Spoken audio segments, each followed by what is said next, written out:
ओम शांति। आज 1 अप्रैल 2017 बाबा के महावाक्य है, मीठे बच्चे, तुम्हारी बुद्धि में सारा दिन सर्विस के ही ख्यालात चलने चाहिए। तुम्हें सबका कल्याण करना है, क्योंकि तुम हो अंधों की लाठी। प्रश्न है, ऊंच पद पाने के लिए मुख्य कौन सी धारणा चाहिए? उत्तर है, ऊंच पद तब मिलेगा जब अपनी कर्म इंद्रियों पर पूरा कंट्रोल होगा। अगर कर्म इंद्रियां वश नहीं, चलन ठीक नहीं, बहुत अधिक तमन्नाएं हैं, हवच यानी लालच है, तो ऊंच पद से वंचित हो जाएंगे। ऊंच पद पाना है तो माता पिता को पूरा फॉलो करो, कर्मेंद्रिय जीत बनो। गीत है ओम शांति। प्रदर्शनी के लिए यह गीत बहुत अच्छा है। ऐसे नहीं प्रदर्शनी में रिकॉर्ड नहीं बजाए जा सकते, इस पर भी तुम समझा सकते हो, क्योंकि पुकारते तो सब हैं, परंतु यह नहीं जानते हैं कि जाना कहाँ है और कौन ले जाएगा। जैसे कि ड्रामा अथवा भावीवश भक्तों को भक्ति करनी है, जब भक्ति पूरी होती है तभी बाप आते हैं। कितने दर दर भटकते हैं, मेले मला खड़े लगते हैं, दिन प्रतिदिन वृद्धि को पाते जाते हैं। श्रद्धा से तीर्थों पर जाना, भटकना चलता ही आता है। बहुत समय हो जाता है तो भी गवर्नमेंट स्टैंप आदि बनाती रहती है, साधुओं आदि के भी स्टैंप बनाती है, बर्थडे मनाते हैं। यह सब है रावण राज्य का अथवा माया का भबका। उनका भी मेला मला खड़ा चाहिए। आधा कल्प से तुम रावण राज्य में भटकते रहे, अब बाबा आकर रावण राज्य से छुड़ाए राम राज्य में ले जाते हैं। दुनिया यह नहीं जानती कि आपे ही पूज्य, आपे ही पुजारी, यह महिमा किसकी है। पहले 16 कला संपूर्ण पूज्य रहते हैं, फिर 2 कला कम हो जाती है तो उनको सैमी कहेंगे। फुल पूज्य, फिर 2 कला कम होने से सैमी पूज्य कहेंगे। तुम जानते हो पुजारी से फिर पूज्य बन रहे हैं, फिर सैमी पूज्य बनेंगे। अब इस कलयुग के अंत में हमारा पुजारी बनने का पाठ खत्म होता है। पूज्य बनाने के लिए बाबा को आना पड़ता है। अब बाबा विश्व का मालिक बनाते हैं। विश्व तो यह भी है, वह भी होगी। वहाँ मनुष्य बहुत थोड़े होते हैं। एक धर्म होता है, अनेक धर्म होने से भी हंगामा होता है। अब बाबा आया है लायक बनाने। जितना बाबा को याद करेंगे उतना अपना भी कल्याण करेंगे। देखना है कि कल्याण करने का कितना शौक रहता है। जैसे आर्टिस्ट हैं, उनको ख्याल रहता है ऐसे ऐसे चित्र बनाएं जिससे मनुष्य अच्छी रीति समझ जाएं। समझेंगे हम बेहद के बाप की सर्विस करते हैं। भारत को स्वर्ग बनाना है। प्रदर्शनी में देखो कितने ढेर आते हैं, तो प्रदर्शनी के ऐसे चित्र बनाएं जो कोई भी समझ जाए कि यह चित्र एक्यूरेट रास्ता बताने वाले हैं। मेले मलाखड़े आदि जो है वह तो उनके आगे कुछ भी नहीं है। आर्टिस्ट जो इस ज्ञान को समझते हैं उनकी बुद्धि में रहेगा। ऐसे ऐसे चित्र बनाए जो बहुतों का कल्याण हो जाए। रात दिन बुद्धि इस बात में लगी रहे। इन चीजों का बहुत शौक रहता है। मौत तो अचानक आता है। अगर जुत्ती आदि की याद में रहे मौत आ गया तो जुत्ती जैसा जन्म मिलेगा। यहाँ तो बाप कहते हैं देह सहित सबको भूलना है।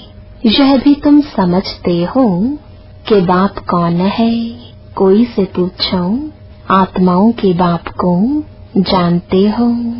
कहते हैं नहीं। याद कितना करते हैं, मांगते रहते हैं। देवियों से भी जाकर मांगते हैं। देवी की पूजा की और कुछ मिल गया तो बस उन पर कुर्बान हो जाते हैं। फिर पुजारी को भी पकड़ लेते हैं। वह भी आशीर्वाद आदि करते हैं। कितनी अंधश्रद्धा है। तो ऐसे ऐसे गीतों पर प्रदर्शनी में भी समझा सकते हो। यह प्रदर्शनी तो गांव-गांव में जाएगी। बाप गरीब निवाज है, उन्हों को जोर से उठाना है। साहूकार तो कोटों में कोई निकलेगा। प्रजा तो ढेर है। यहाँ तो मनुष्य से देवता बनना है। बाप से वर्षा मिलता है। पहले पहले तो बाप को जानना चाहिए कि वह हमको पढ़ाते हैं। इस समय मनुष्य कितने पत्थर बुद्धि है। देखते भी हैं इतने सेंटर्स पर आते हैं। सबको निश्चय है बाप टीचर सतगुरु है। यह भी समझते नहीं है। एक दूसरा गीत भी है इस पाप की दुनिया से, वह भी अच्छा है। यह पाप की दुनिया तो है ही। भगवान वाच यह आसुरी संप्रदाय है। मैं इनको दैवी संप्रदाय बनाता हूँ। फिर मनुष्यों की कमेटियां आदि यह कार्य कैसे कर सकते? यह तो सारी बात ही बुद्धि की है। भगवान कहते हैं तुम पतित हो, तुमको भविष्य के लिए पावन सो देवता बनाता हूँ। इस समय सभी पतित हैं। पतित अक्षरहीन विकार पर है। सतयुग में वाइसलेस वर्ल्ड थी, यह है विशियस वर्ल्ड। कृष्ण को 16,108 रानियां दे दी हैं। यह भी ड्रामा में नोंद है। जो भी शास्त्र बनाए हुए हैं उनमें ग्लानि कर दी है। बाबा जो स्वर्ग बनाते हैं उनके लिए भी क्या क्या कहते हैं अभी तुम जानते हो। बाबा हमको कितना ऊंच बनाते हैं, कितनी अच्छी शिक्षा देते हैं। सच्चा सच्चा सत्संग यह है, बाकी सब है झूठ संग। ऐसे को फिर परमपिता परमात्मा आकर विश्व का मालिक बनाते हैं। बाप समझाते हैं बच्चे तुमको अब अंधों की लाठी बनना है। जो खुद ही सज्जे नहीं है वह फिर औरों की लाठी क्या बनेंगे। भल करके ज्ञान का विनाश नहीं होता। एक बारी माँ बाप कहा तो कुछ न कुछ मिलना चाहिए, परंतु नंबरवार पद तो है ना। चलन से भी कुछ मालूम पड़ जाता है, फिर भी पुरुषार्थ कराया जाता है। ऐसे नहीं जो मिला सो ठीक। पुरुषार्थ से ऊंच प्रारब्ध मिलनी है। बिगर पुरुषार्थ तो पानी भी न मिले। इसको कर्म क्षेत्र कहा जाता है। यहाँ कर्म बगैर मनुष्य रह ना सके। कर्म संन्यास अक्षर ही रॉन्ग है। बहुत हठ करते हैं।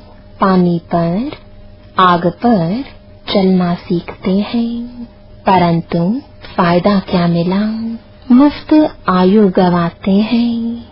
भक्ति की जाती है रावण के दुख से छूटने के लिए, छूटकर फिर वापस जाना है। इसलिए सब याद करते हैं हम मुक्ति धाम में जाएं अथवा सुख धाम में जाएं, दोनों ही पास्ट हो गए हैं। भारत सुख धाम था, अब नरक है तो नरकवासी कहेंगे ना। तुम खुद कहते हो फलाना स्वर्गवासी हुआ, अच्छा तुम तो नरक में हो ना। हेवन के अगेंस्ट हेल है, बाकी वह तो है शांति धाम। बड़े बड़े लोग इतना भी समझते नहीं है, अपने को आप ही सिद्ध करते हैं हम हेल में हैं। बड़ी युक्ति से सिद्ध कर बताना है, यह प्रदर्शनी तो बहुत काम कर दिखाएगी। इस समय मनुष्य कितने पाप करते रहते हैं, स्वर्ग में ऐसी बातें होती नहीं, वहाँ तो प्रारब्ध है। तुम फिर से आप स्वर्ग में चलते हो, तुम कहेंगे अनेक बार इस विश्व के मालिक हम बने हैं, फिर अब बन रहे हैं। दुनिया में किसको भी पता नहीं, तुम्हारे में भी कोई समझते हैं, इस खेल से कोई छूट नहीं सकते। मोक्ष भी मनुष्य तब चाहते हैं जब दुखी होते हैं। बाबा तो कहते हैं अच्छी रीति पुरुषार्थ करो, माँ बाप को फॉलो कर अच्छा पद पालो, अपनी चलन को सुधारो। बाप तो राह बताते हैं, फिर उस पर क्यों नहीं चलते हो। जास्ती तमन्नाएं नहीं रखनी चाहिए, यज्ञ से जो मिले सो खाना है। हवच यानी लालच है, कर्मेंद्रियां वश में नहीं है, तो पद भी ऊंचा नहीं पा सकते। तो ऐसे ऐसे गीत प्रदर्शनी में बजाए, उस पर तुम समझा सकते हो। तुम हो शिव बाबा के परिवार, शिव बाबा के ऊपर तो कोई है नहीं, और सबके ऊपर तो कोई न कोई निकलेंगे। 84 जन्म में दादा बाबा भी 84 मिलते हैं। शिव बाबा है रचता, अब नई रचना रच रहे हैं, अर्थात पुरानी को नया बनाते हैं। तुम जानते हो हम सांवरे से गोरे बनते हैं। स्वर्ग में श्री कृष्ण है नंबर 1, फिर लास्ट में उनका जन्म है, फिर यही पहला नंबर बनता है। पूरे 84 जन्म श्री कृष्ण ने लिए हैं। सूर्यवंशी दैवी संप्रदाय ने पूरे 84 जन्म लिए। बाप कहते हैं जो श्री कृष्ण पहला नंबर था, उनके ही अंतिम जन्म में प्रवेश कर फिर उनको श्री कृष्ण बनाता हूँ। अच्छा, मीठे मीठे सिकिलदे बच्चों प्रति माता पिता बाप दादा का याद प्यार और गुड मॉर्निंग। रूहानी बाप की रूहानी बच्चों को नमस्ते। धारणा के लिए मुख्य सार है, पहला, कोई भी विनाशी तमन्नाएं नहीं रखनी है, अपना और सर्व का कल्याण करना है। दूसरा, देह सहित सब कुछ भूल वापस घर चलना है, इसलिए चेक करना है कि बुद्धि कहीं पर भी अटकी हुई ना हो। वरदान है किसी भी बात को फुल स्टॉप की बिंदी लगाकर समाप्त करने वाले सहज योगी भव। सभी पॉइंट्स का सार है पॉइंट बनना। पॉइंट रूप में स्थित रहो तो क्वेश्चन मार्क की क्यों समाप्त हो जाएगी। जब किसी भी बात में क्वेश्चन आए तो बिंदी यानी फुल स्टॉप लगा दो। फुल स्टॉप लगाने का सहज स्लोगन है, जो हुआ, जो हो रहा है, जो होगा वह अच्छा होगा, क्योंकि संगम युग है ही अच्छे से अच्छा। अच्छा कहने से अच्छा हो ही जाता है। इससे सहज योगी जीवन का अनुभव करते रहेंगे। स्लोगन है, स्नेह ही सहजी याद का साधन है। स्नेह में समा जाना अर्थात सहजी योगी बनना। ओम शांति।